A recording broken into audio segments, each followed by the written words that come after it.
welcome back to another Fwoosh Quickie. As always, I'm Robo, and I can hear you thinking it. You knew this was coming. Star Wars figures get announced, and Robo's in front of the camera. Now, when this news broke this morning, I was actually in bed, but I felt my Star Wars sense go off. You thought I was going to go with a disturbance in the Force, didn't you?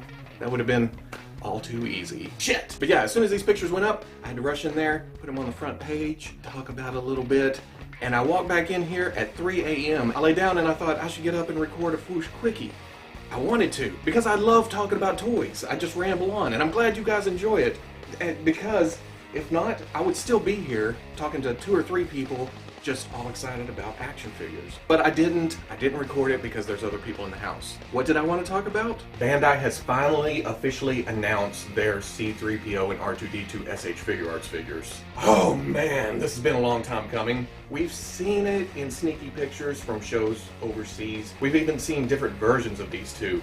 Episode 2 C-3PO, a repaint of R2 to make him R4, which I really want. It's a new astromech, it's red, it's cool, but I'm not going to gripe about them giving us C-3PO and R2 first. I said in the past I'm good with the Mafex figures. Well, I'm good with the R2. C-3PO I'm still working on. I'm good with the model kits. I'm good with the Black Series C-3PO. Articulation is a little bit limited. R2 is way too small. I don't even consider him. And there's even the Rebel tech. My point being, there's a lot of choices for the 2 droids right now. You can go back, buy some older ones, buy the newer ones, pre-order these. You should be good on the droid front in the 6-inch scale. Now C-3PO is looking awesome. He's looking a lot better than I thought he would. Bandai's big selling point on their page is that they're using the latest coloring technology on C-3PO. I don't know if that means it's making him more chromy, more metallic. He does seem a little bit clean. Some weathering could be done, but I definitely have room on the shelf for a clean C-3PO. And they don't mention it, but it seems like he comes with a communicator. He's holding one in one of the pictures, but they don't list that yet. And then the biggie for a lot of people here will be the articulation. It does say that it's using the full range of mutants. The full range of mutants. It does say that it's using the full range of movement for S.H Figuarts joints. And in some of the pictures, he does look quite articulated. My frame of mind has always been that Anthony Daniels couldn't move that much in the suit. The figure doesn't have to move that much. But I know that was a sticking point for a lot of people, so there you go. You should be happy now. Now, I never got the Rebel tech, but it seems like it had a large range of movement too, but to me, those look like the cartoon droids, which is why I skipped them in the first place, but now that we have so many, I kind of like to go back and get them because they look like the droid's cartoon.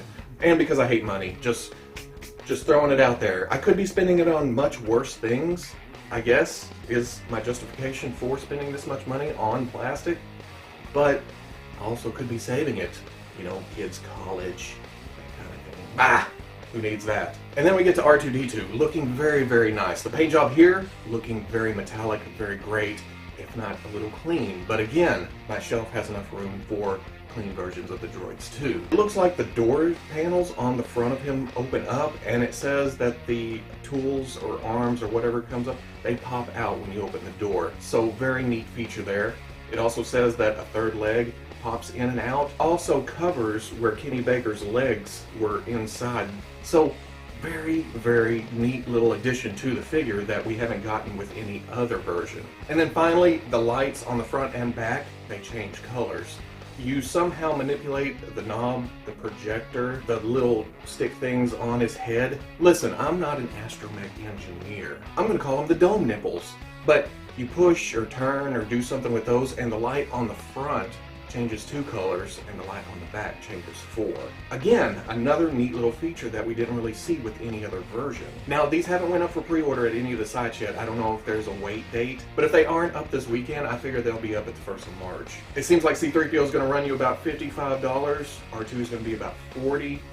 Why they didn't put these in a 2-pack, I don't know. But selling them separate, maybe they're shooting for those people that only need an R2 for their collection. They're using a different C-3PO, or vice versa. So, options are good. But getting the both of them together, $95? Yeah, seems a little high, but guess what? I'm a sucker and I'm going to pay it anyway. And finally, the release date on these is July. It seems like they're keeping with kind of a monthly schedule this year. I'm not sure if that's for the 40th anniversary or if it's going to be that way from here on out. If it's that way from here on out, it's going to get really expensive. I know, we were all hoping for them to ramp up the schedule, release more than one figure every 3 or 4 months, but now that they're doing it, suddenly my wallet is kicking me in the ass. But I'm not going to grab. New Star Wars figures are new Star Wars figures. Robo happy. I don't know why I did that, cut that out. Another little Bandai tidbit that I wanted to throw out here. I don't know if there was a show that I missed. There's pictures floating around, but on the Fwoosh forums, I found this picture this morning. Apparently, it's from the Sideshow forum. Somebody over there is doing the good work because everyone was afraid that Chewbacca was going to be small, but it may have been a perspective problem in the original pictures. Seeing it at the show now, and again, this may be another perspective issue, making him look bigger, but it does look like that Chewbacca is bigger. He fits in better with Han. They got the little lines drawn on it, all scientific-like and such. So yeah, there's hope still. I'm a little bit more excited for the figure. That doesn't mean I didn't pre-order it as soon as it went up. I did, because like I said earlier, sucker. So I buy everything Star Wars. Well, almost everything. Damn Kylo Ren. Now there won't be a Fwoosh 5 this weekend, and I hear you saying, Robo, you lazy bastard, why are you changing your schedule at this point? And to you, my friends, my compatriots, my fellow collectors, to you, the Fwoosh faithful, I say, Toy Fair. You may be seeing this ugly mug several more times this weekend, hopefully updating with news from Toy Fair, looking at pretty pictures, rambling on about what I want, what I don't want, what looks cool, what doesn't look cool. Although I may not be in front of the camera, you don't think that this is a dedicated room with a green screen and camera and lights and all that kind of thing? No. If I wanted to go to bed right now, yeah, I just lay down right here. Whew, yeah, taking a nap. It may be just me rambling over pictures, but you know what? I like rambling. So we'll see what happens this weekend. We'll see what Toy Fair brings us. My schedule for next week's going to be kind of screwy too, but we'll talk about that next week. And yeah, let's look at some toys. So if you like this Fwoosh news quickly, it wasn't that quickly, more than likely I'll probably rambled again. But if you like this Fwoosh quickie, comment, like, subscribe, and I'll catch you on the Fwoosh.